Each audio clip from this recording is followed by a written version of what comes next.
The number one question I get every single day is this: why is XRP still sleeping while the most powerful financial regulators in America are quietly building a runway directly underneath it? Here's what I want you to understand right now. While everyone's been staring at price charts, refreshing Twitter, arguing about market cap, something seismic just happened. The director of the CFTC, the man with the legal authority to sue every major institution in this country into the ground, stood up in front of the world and said the quiet part out loud. He's not just opening the door for crypto, he is ripping it off the hinges. The New York Stock Exchange, NASDAQ, the CME, the entire backbone of American financial infrastructure. He said on record that there is no reason these cannot be built on blockchain. Zero reasons, none. That is not being explained to retail investors the way it should be, and today we pull back the curtain. Welcome back. I'm going to keep this calm, analytical, and grounded in data, because this topic deserves that.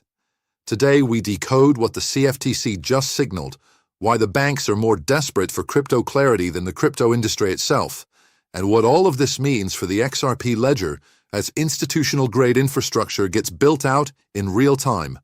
Let's get into it. Let me start with the hard truth. Most retail investors are focused on the wrong variable. They're watching XRP's price and asking, why isn't it moving? But financial institutions, the entities that will ultimately determine the trajectory of this asset, are not watching the price. They are watching the regulatory architecture. And right now, that architecture is being constructed at a pace that should take your breath away. Here's what most people don't understand about the CFTC. This is not a friendly agency. This is the regulator that has historically hunted financial firms.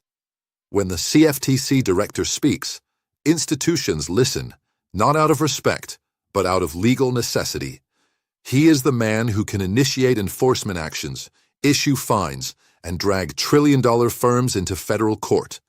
So when that man stands in front of a microphone and says, and I'm going to be precise here, that he expects a permissionless innovation environment, where innovators don't have to ask permission every time they want to do something new, that is not a press release. That is a green light, and it goes deeper. He specifically stated that he sees on-chain markets becoming mainstream, that he sees no structural barrier to the NYSE, NASDAQ, or CME building their operations directly on blockchain rails. Think about what that means. These are not fringe crypto exchanges. These are the markets that move the global economy. And the top regulator of those markets just said blockchain is ready for them. Now here's where most analysts miss it. The CFTC director also addressed something that has confused retail investors for years. The question of what exactly is a commodity? His answer was stunning in its simplicity. Almost everything is a commodity. Securities, derivatives, digital assets. The only statutory exclusions are onions, yes, actual onions, and movie box office receipts. What this means for XRP and the broader digital asset space is enormous. The CFTC is not retreating from digital assets. They are expanding toward them, with a framework that classifies most digital assets as commodities and therefore under their jurisdiction. This is the regulatory clarity the market has been pricing in risk for years. The risk premium is starting to dissolve, and when risk premium disappears from an asset class, money moves. Let's do the math that the retail crowd consistently ignores. The CFTC director referenced on-chain markets for major infrastructure. Let me give you the scope of what we're talking about. Cross-border payments globally represent approximately $150 trillion annually. The Forex market, the world's largest and most liquid financial market, processes about $7.5 trillion every single day. The global derivatives market, which sits at the heart of what the CME and its institutional counterparts manage, is estimated at about $1.2 quadrillion in notional value. That is the ocean XRP is positioning to become the plumbing for. Now, here is the critical supply dynamic that never gets discussed properly. XRP has a fixed supply of 100 billion tokens. Approximately 55 to 57 billion are in circulation. Exchange reserves based on current on-chain data are sitting near multi-year lows. Tokens are moving off exchanges and into custody solutions, and they are not coming back at these prices. Here's why that matters mathematically. For a financial institution to use XRP as a bridge asset in cross-border settlement, it must hold enough XRP to facilitate the transaction, absorb slippage, and complete settlement, all in real time. The higher XRP's price, the fewer tokens are needed to move the same dollar amount. This isn't speculation. This is the design of the system. If XRP captures even a fraction of a single % of the $150 trillion in annual cross-border flow, we are not talking about the current market cap.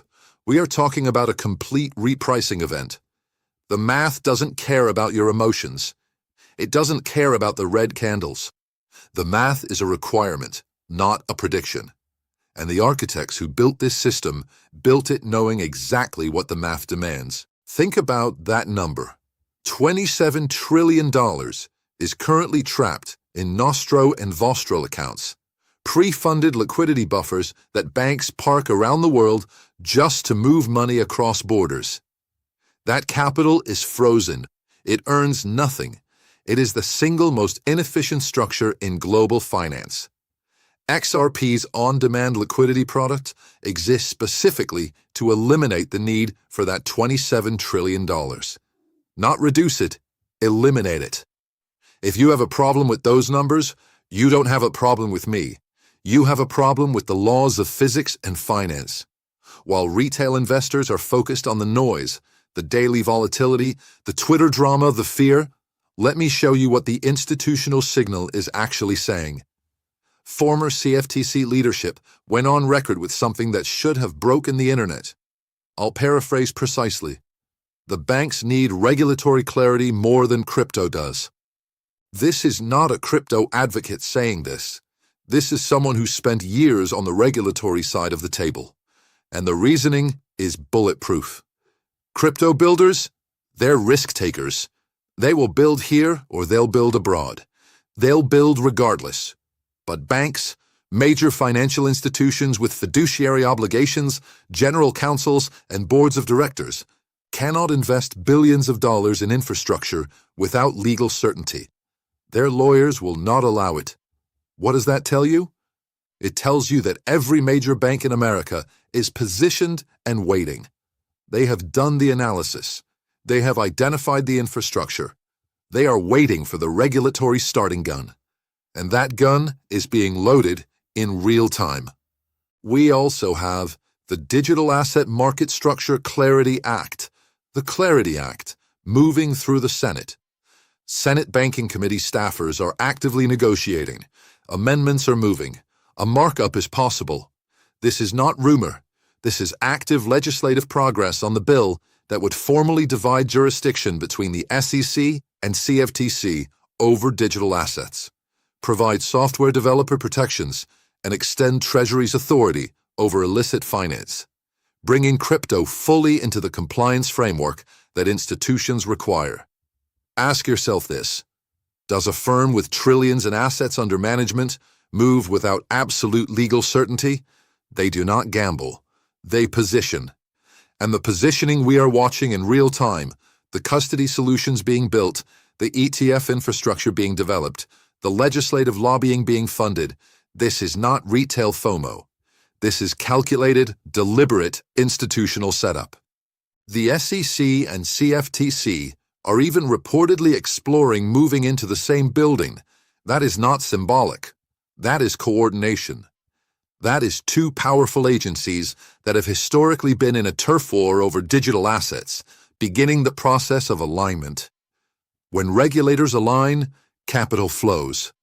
Here is what the near-term catalyst map looks like, and I want to be specific. The Clarity Act markup in the Senate Banking Committee is the next domino. If that markup occurs, and current signals suggest it is possible within weeks, the pathway to a full Senate vote opens.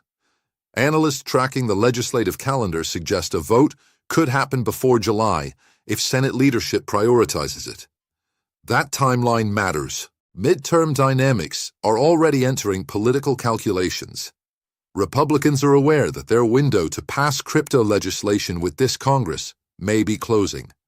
The urgency isn't manufactured, it's structural. If the Clarity Act does not pass before the next election cycle, we are likely looking at a multi-year delay. The CBDC battle adds another layer. A housing bill currently moving through the Senate contains a provision to ban retail CBDCs.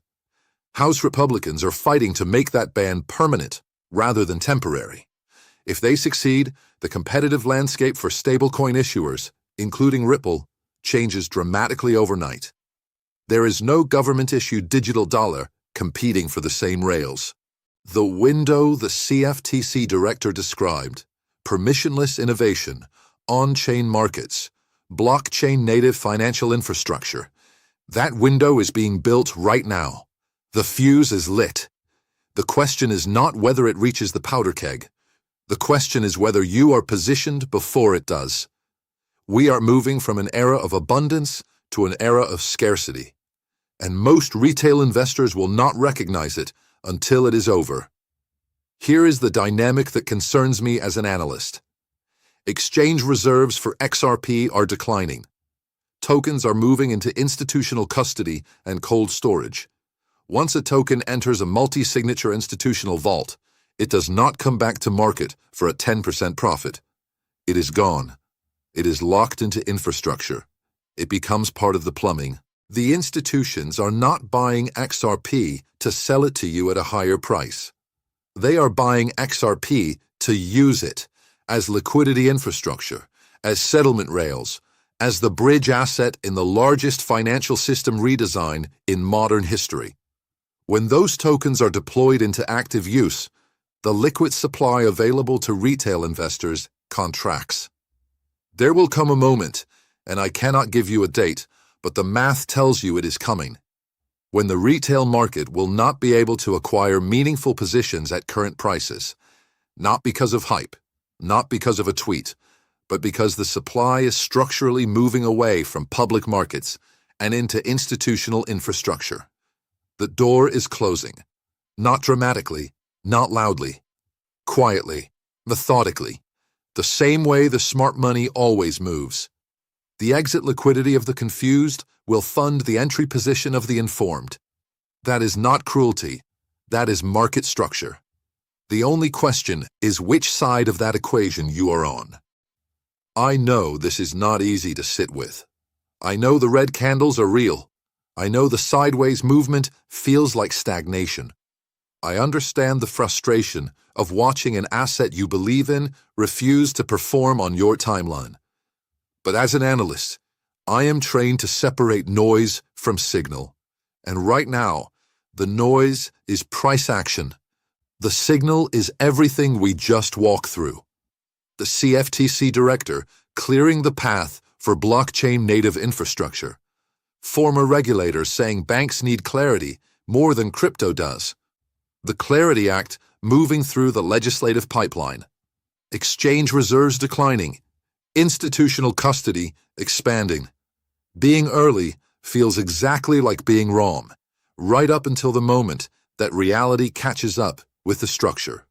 While the crowd is focused on daily volatility, the architects are finishing the blueprint. While retail investors scroll through fear, smart money is signing agreements, building compliance frameworks, and loading positions with the patience of entities that think in decades, not days. The silence of a predator is not inactivity, it is preparation. The question is not whether this resolves. The math and the regulatory architecture make resolution inevitable. The question is who will still be holding when the structural repricing begins and at that point becomes the new floor. Let me leave you with this. The CFTC director did not have to say those words publicly. He chose to. The former CFTC official did not have to say banks need this more than crypto. He chose to.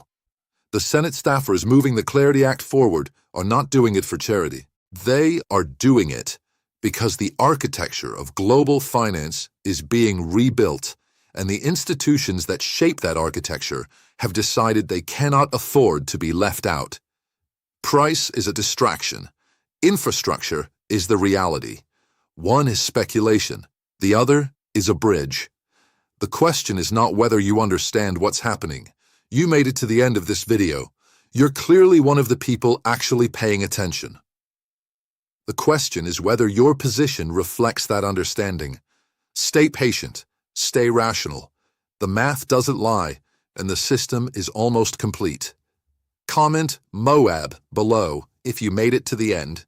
I want to see who's actually watching the structure and not just the noise. If this kind of deep analysis is what you're here for, make sure you're subscribed. We don't wait for the future here.